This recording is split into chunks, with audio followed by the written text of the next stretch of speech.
नमस्कार सगळ्यांना. हे बघा आत्ता वाजले सकाळचे 5:20.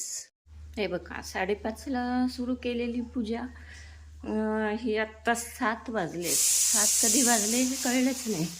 5:30 पासून स्वयंपाक आणि पूजा करत करत सगळ्यांना गुढीपाडव्याच्या खूप खूप शुभेच्छा. हे बघा ही झाली आहे माझी पूजा आणि तिकडे चालू आहे गॅसवर कुकर. आता हे बघा हे किती सुंदर सुंदर अशा रांगोळी ह्या माझ्या बहिणीने बनवलेल्या आहेत माझ्यासाठी स्पेशल. थँक्यू प्रिया, सुंदर रांगोळी दिल्याबद्दल. हे बघा इकडे झालेत 7 आणि इकडे चालू आहेत माझे कुकर डाळीचा आणि भाताचा. तर चला परत स्वयंपाक झाला, नैवेद्य झाला की तुम्हाला परत एकदा दाखवते मी. हे बघा कशी मस्त अशी टम्म पुरणपोळी फुगली. ह्यामध्ये आम्ही 80% पुरण घालतोय. इकडे तयार केलेल्या काही पोळ्या आहेत. हे बघा हे असं आता एवढे करून घ्यायचे, जेवढ्या ऑर्डर आहेत तेवढ्या थोड्या गोळे बनवून अशी करून घ्यायची आहे. पुरण इकडे केलेत गोळे, इकडे झाली पोळी अशी मस्त टम्म फुगलेली. चला बाकीचा स्वयंपाक झाला की मग दाखवते सगळा.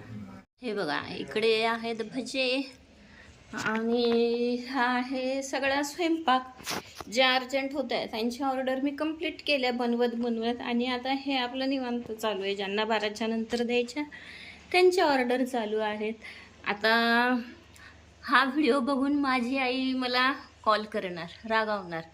बाई तुला तर माहिती आहे आपल्या घरी नैवेद्याला कांदा लसूणचा स्वयंपाक चालत नाही, तर मग तू आमटी कसं काय बनवली? तर आई मी ना सकाळी बिना कांदा लसणाचा स्वयंपाक पण केला, देवाला नैवेद्य दाखवला आणि परत हा स्वयंपाक चालू केला टिफिनचा.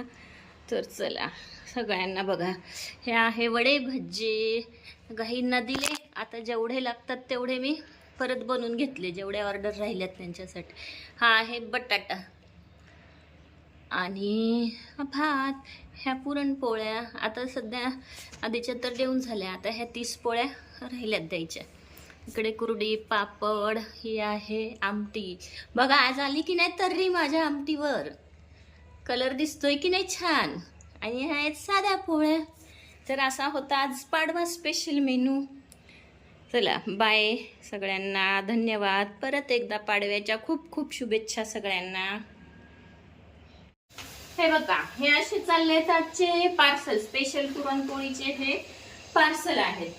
काही गेलेत आणि आता हे शेवटचं स्लॉट आहे. आता हे पाठवायचे त्यांना. काही जणांना हे असं आमटी वगैरे हे असं पॅक करते.